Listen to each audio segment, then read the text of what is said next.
दोस्तों, अगर आप भी अर्शदीप सिंह, सूर्य कुमार यादव और रोहित शर्मा को बेहतरीन खिलाड़ी मानते हैं तो वीडियो को लाइक जरूर कीजिएगा। दोस्तों, हार रहा था भारत, लेकिन अंतिम ओवर में अर्शदीप के चमत्कार से हारा हुआ मैच फिर हम कैसे जीते, कैसे उन्होंने मैथ्यू वेड का विकेट लिया और भारत को जिताया, उनके कमबैक का, उनकी गेंदबाजी का पूरा वीडियो आपको दिखाएंगे। लेकिन उससे पहले आप सभी को क्या लगता है, अर्शदीप सिंह और मोहम्मद शमी में बेहतर कौन है, नीचे कमेंट कीजिएगा। दोस्तों, भारत और ऑस्ट्रेलिया की टीम के बीच में 5 मैचों की T20 सीरीज का अंतिम मुकाबला खेला गया एम चिन्नास्वामी स्टेडियम में। कहने को तो भारत सीरीज जीत चुका था, लेकिन फॉर्मेलिटी के लिए यह अंतिम मुकाबला खेला गया। लेकिन इसे जीतकर ऑस्ट्रेलिया को हराकर अंतिम विदाई दे, उससे बेहतर क्या ही हो सकता था। लेकिन अफसोस दोस्तों, इस मैदान में हमारी शुरुआत कुछ ज्यादा ताबड़तोड़ नहीं थी। यशस्वी जायसवाल ने 15 में 21 बनाए तो गायकवाड़ 12 में 10 रन बना गए, लेकिन असली झटके लगाए जब सूर्या 5 रन तो रिंकू 6 पर लुढ़क गए थे। इस बीच दोस्तों फिर आगे चलकर भारत की डगमगाती बल्लेबाजी को संभाला श्रेयस अय्यर ने। 37 गेंद में 5 चौके 2 छक्के जड़कर इस खिलाड़ी ने पूरे 53 रन बनाए और जितेश शर्मा भी 16 गेंदों में 24 रन बना गए थे। उधर अक्षर पटेल भी 21 गेंदों में 31 लगाकर भारत के लिए एक अच्छी खासी पारी बना चुके थे, जिसके चलते हमारा स्कोर 20 ओवर में 160 तक पहुंचा। और दोस्तों, जीतने के लिए 161 रन वाकई में कोई बहुत बड़ा टारगेट नहीं था। ऊपर से ऑस्ट्रेलिया की शुरुआत इतनी खतरनाक थी कि कब में कब 2 में 20 और 4 ओवर में 50 रन हो गए, किसी को पता ही नहीं चल रहा था। लेकिन दोस्तों, इस बीच में रवि बिश्नोई और मुकेश कुमार ने पूरे गेम को पलट के रख दिया। दोस्तों, आपको बता दें कि जॉश फिलिप जो आकर कुछ खास नहीं कर पा रहे थे, मुकेश कुमार ने उन्हें प्रेशर में देखते हुए सबसे पहले क्लीन बोल्ड किया और उसके बाद के 2 बड़े विकेट हमें रवि बिश्नोई ने दिला दिए। दोस्तों, ट्रेविस हेड एक ऐसा तूफान, एक ऐसा विलेन है जिसको कोई नहीं भूल सकता। ट्रेविस हेड ने हमें फाइनल में हराया था और इस बार भी 18 गेंदों में 5 चौके जड़कर पूरे 28 रन बना चुके थे। जीत तो मानो ऑस्ट्रेलिया के लिए यही लाने वाले थे, लेकिन रवि बिश्नोई ने पारी के 5वें ओवर में सबकी मानसिकता को बदल कर रख दिया। 5वें ओवर की चौथी गेंद को दोस्तों रवि बिश्नोई ने इस तरीके से टर्न कराया कि गेंद जाकर सीधा विकेट में घुस गई और ये खिलाड़ी 28 रन पर क्लीन बोल्ड हो गया था। दोस्तों, इसके बाद एरन नाम के खिलाड़ी का भी विकेट लिया रवि बिश्नोई ने ही। इस खिलाड़ी को 6 रन पर आउट करके रवि बिश्नोई ने एक अच्छा खासा कमबैक भारत का करा दिया था। हालांकि अब 6 ओवर में 66 रन इनके हो चुके थे, लेकिन जैसे ही 2 विकेट गिरे दोस्तों, रन की रफ्तार कम हो गई और भारत जीत की पटरी पर चल दिया। हालांकि जीतने के लिए 62 गेंदों में 93 रन चाहिए थे और 19 में 24 लगाकर एक खिलाड़ी बैन नाम के सेट थे, लेकिन इनका विकेट मिलते ही भारत की जीत पर मोहर लगने वाली थी।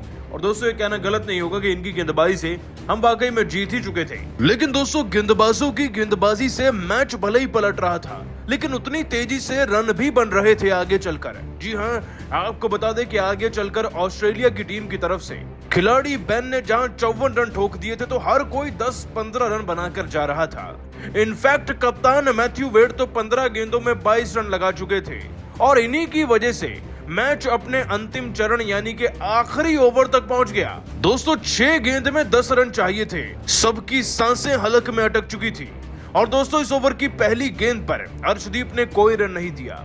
अगली गेंद पर भी मैथ्यू वेड कुछ नहीं कर पाए, लेकिन एक चीज हो रही थी, अर्शदीप सिंह 137 से 142 पर पहुंचे और फिर अचानक से इस ओवर की तीसरी गेंद को 145 की रफ्तार से डाला। मैथ्यू वेड चौंक गए और उन्होंने लॉन्ग ऑन पर शॉट खेला जहां श्रेयस अय्यर ने उनका कैच पकड़ लिया और दोस्तों मैच वहीं खत्म हो गया।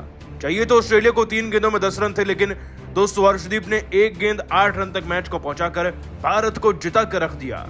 और दोस्तों, वाकई में इसके बाद ना सूर्य कुमार यादव दौड़कर अर्शदीप को गले लगाते हैं और भारत के सभी खिलाड़ी भी चैन की सांस लेकर सेलिब्रेट करते हैं। वर्ल्ड कप के बाद ये कितनी अहम जीत है हर कोई। दोस्तों, भारत और ऑस्ट्रेलिया की टीम के बीच में ये कांटे की टक्कर का सीरीज का 5वां T20 मुकाबला खेला गया एम चिन्नास्वामी स्टेडियम में। वैसे तो जीतने के लिए भारत इसे भी तैयार था, बशर्ते इस बात के कि हम सीरीज को जीत चुके थे, क्योंकि ऑस्ट्रेलिया को अंतिम विदाई हराकर जो दोस्तों उनको उनके देश भेजना था। खैर, मैच की शुरुआत की बात करें तो हम टॉस भले ही हारे, लेकिन जीतने के इरादे बुलंद थे। हमारी शुरुआत कुछ ज्यादा अच्छी नहीं थी।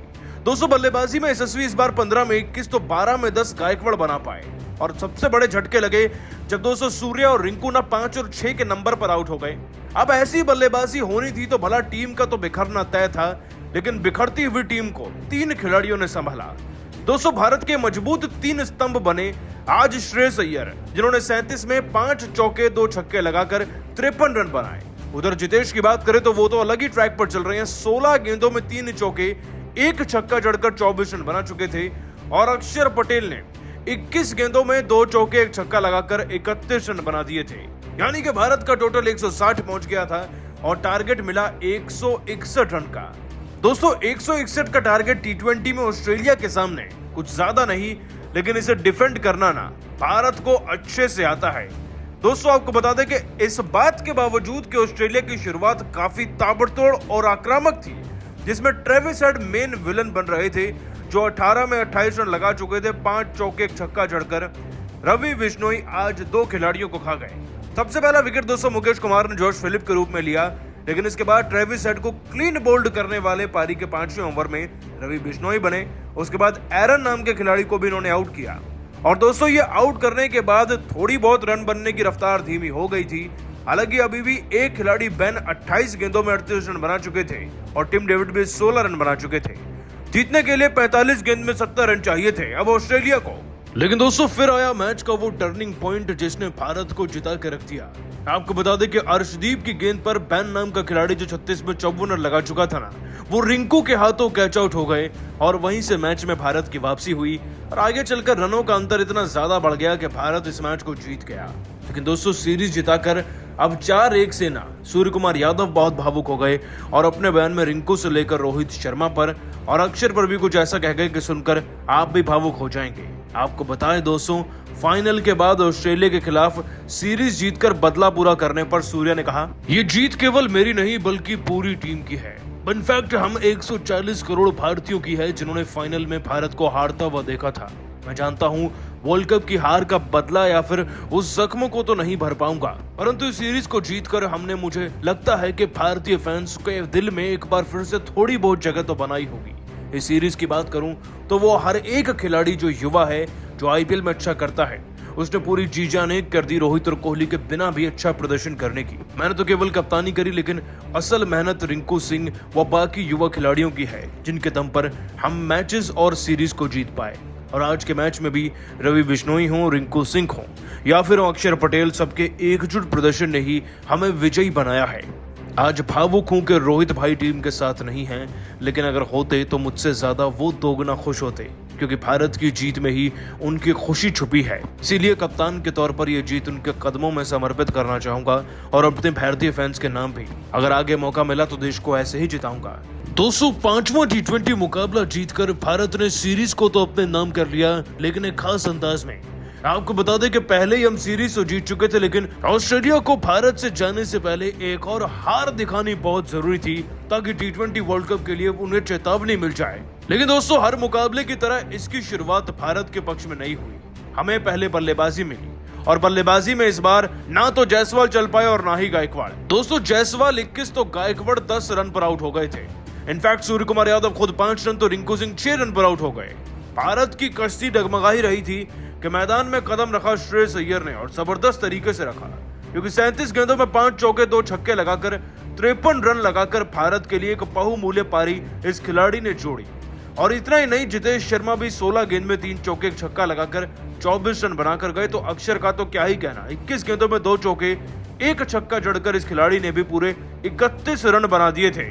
दोस्तों यही ताबड़तोड़ पारी कुछ अंत में भारत के स्कोर को उठाकर 20 ओवर में 160 तक ले गई और 161 का टारगेट मिला ऑस्ट्रेलिया की टीम को। टारगेट ज्यादा बड़ा था नहीं, लेकिन ऑस्ट्रेलिया की टीम जीत जाए ऐसी शुरुआत उन्हें मिल गई थी, क्योंकि दोस्तों ऑस्ट्रेलिया की टीम की सलामी जोड़ी के बैट्समैन ट्रेविस हेड ने 18 गेंद में 28 रन जड़ दिए थे। लेकिन शुक्र है कि रवि बिश्नोई ने आकर उनका विकेट लिया और एरन का भी।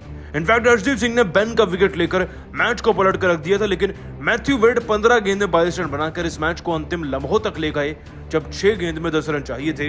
लेकिन दोस्तों तब फिर से अर्शदीप सिंह ने मैथ्यू वेड का विकेट लेकर प्रेशर ऑस्ट्रेलिया पर ट्रांसफर किया और मैच में भारत को जिता दिया पूरे 6 रन के अंतर से। दोस्तों जीत तो हम गए, लेकिन जीत के बाद का सबसे खास लम्हा यही था कि सूर्य जाकर सीधा ट्रॉफी थमाते हैं रिंकू सिंह के हाथों में। एक ऐसा खिलाड़ी जो इस पूरी सीरीज में अपनी ऐसी पहचान बना गया जो आने वाले वर्ल्ड कप तक याद रखी जाएगी। दोस्तों रिंकू की बल्लेबाजी सबने परखी और सबने सराही भी, और जैसे उन्हें ट्रॉफी मिली तो वो रो पड़े। लेकिन अब रिंकू ने खुलासा कर दिया कि सूर्य ने ऐसा क्यों किया। और दोस्तों सूर्य को ट्रॉफी देने पर भी भावुक होकर रिंकू सिंह ने कहा, ये जीत वाकई में खास है और केवल हमारी टीम के लिए नहीं बल्कि उन 140 करोड़ देशवासियों के लिए जो वर्ल्ड कप की हार के बाद बुरी तरीके से आहत थे। हमें पूरा यकीन है कि शायद ये जीत भारत के हर फैन के जख्मों पर मरहम का काम करेगी। हमने जीतने के लिए बराबर की मेहनत करी तो जीत का श्रेय सबको ही जाना चाहिए। लेकिन सच बताऊं, जब अंतिम लम्हों में सूर्या भाई ने आकर ट्रॉफी मुझे थमाई ना, तो आंसू रुक नहीं रहे थे।